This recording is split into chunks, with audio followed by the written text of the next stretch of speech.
I know, I know. Every furry YouTuber makes a video about their favorite furry movies, and you're probably tired of seeing them, but I don't care. I want to put in my 2 cents. I've decided to compile a list of my top 5 favorite furry movies, and these movies also probably had a hand in making me a furry.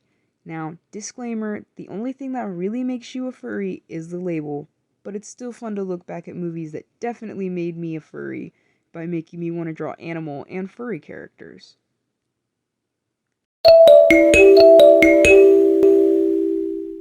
At the bottom of the list, we have Alpha and Omega.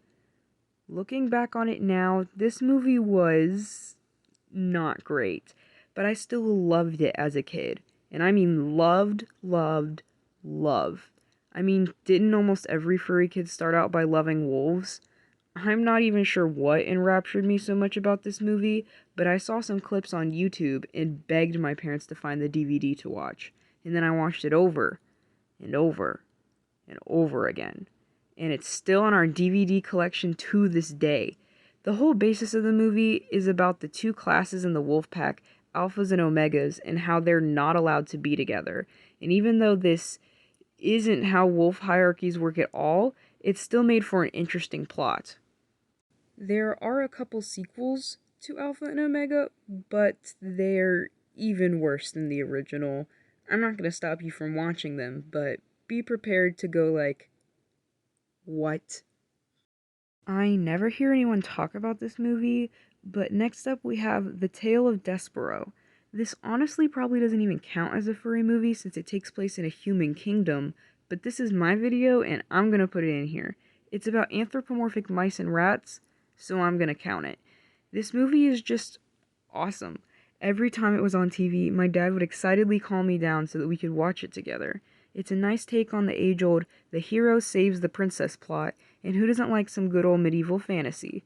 Personally, I love learning about other cultures, whether fictional or real, so seeing the differences between the mouse culture and the rat culture was really cool. And of course, the forbidden friendship trope is always good. Zootopia.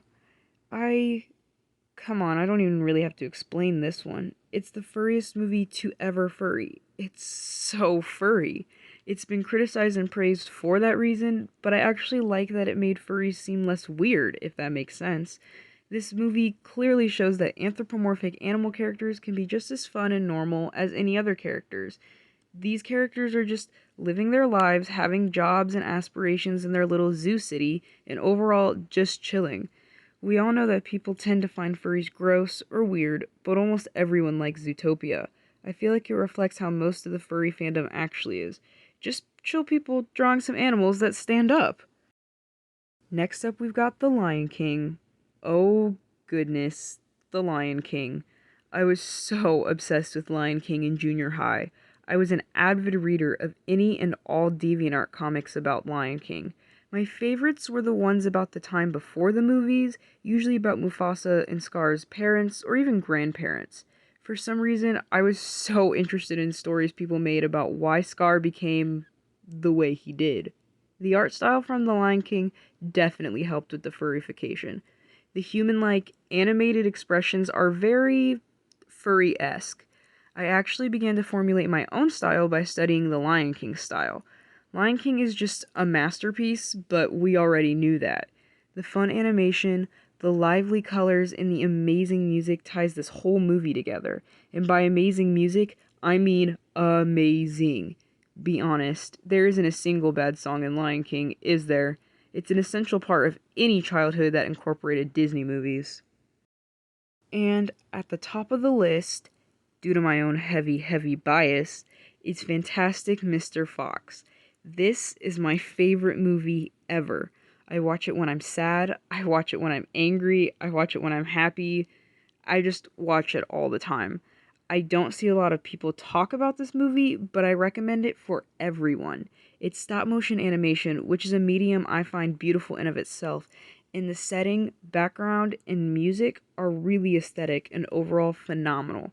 This movie also delivers a heaping helping of examining life and the human condition, tackling the idea of nurture versus nature. It's a fun, adventure-filled movie that is also strangely calming. I could make a whole video essay about this movie. Lines like, Who am I, Kylie? Who, how? What now? Why a fox? Why not a horse or a beetle or a bald eagle?